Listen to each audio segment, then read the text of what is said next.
We always laugh at Patrick, but the truth is, he once froze the entire planet. In one episode, driven by the promise of unlimited free ice cream, he gets a job at Boofy Goobers. After a day of total chaos, he finally takes his break and devours so much ice cream that his brain literally freezes, but not in a normal way. Somehow the whole world is frozen solid for 5 billion years.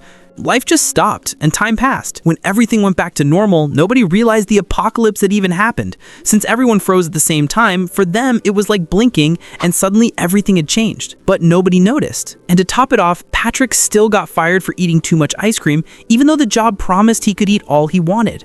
You are fired! But have you noticed how fragile SpongeBob's universe really is? The dumbest little thing can trigger a full-on apocalypse. Take the episode Spongehenge. SpongeBob just wanted a little peace and quiet, that's it.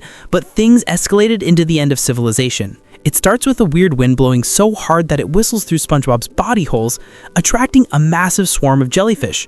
The sound is unbearable, so SpongeBob tries to hide. First at home, then at the Krusty Krab, but the wind follows him, dragging jellyfish into every corner and turning everything into chaos.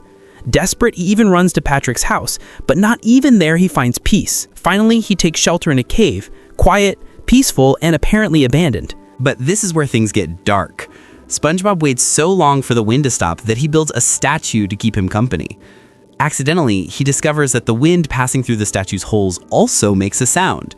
He thinks it would be interesting to use it to distract the jellyfish and escape, but it doesn't work. The statue's sound only drives them away. So he builds giant statues of himself and uses them as bait. This time it works, and he creates a huge monument of SpongeBob's statue standing tall, luring the jellyfish away.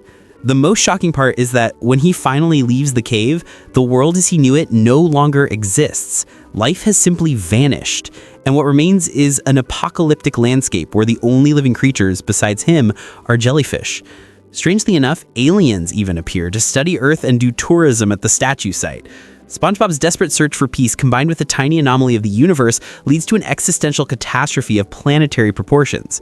The apocalypse wasn't caused by a villain, but by the absurd consequence of SpongeBob's own personality. And he's not the only one. One of the most famous episodes hides another apocalypse right in front of us, SB-129. It's widely recognized as one of the most creative and influential episodes in the series. At first glance, the synopsis seems simple, Squidward trying to escape SpongeBob and Patrick, but it ends up being a deep exploration of his psyche with bizarre and catastrophic consequences. What started as a peaceful day for Squidward to practice his clarinet is ruined when SpongeBob and Patrick insist they join them for jellyfishing. Desperate to escape, Squidward hides in the Krusty Krab's freezer, but the door jams, trapping him inside. He stays frozen in suspended animation for 2,000 years. When he finally wakes up, he finds himself in a post-apocalyptic future where everything except living creatures is made of chrome.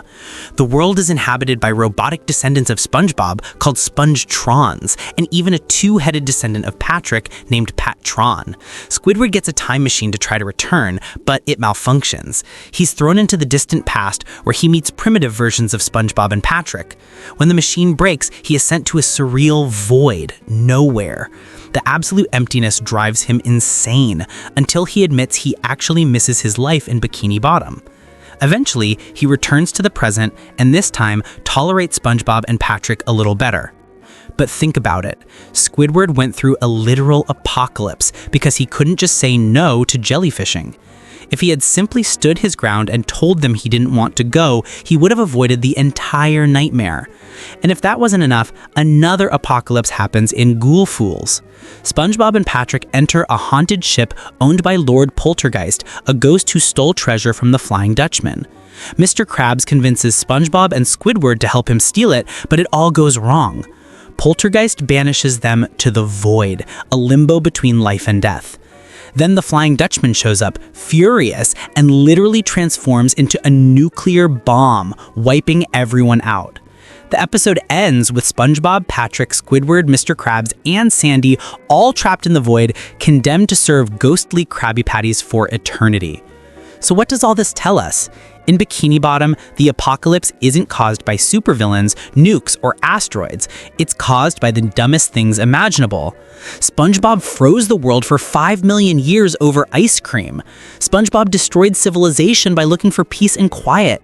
Squidward nearly erased existence itself just because he couldn't say no to jellyfishing. and Mr. Krabs doomed everyone over pure greed. This is proof that the SpongeBob universe is incredibly fragile.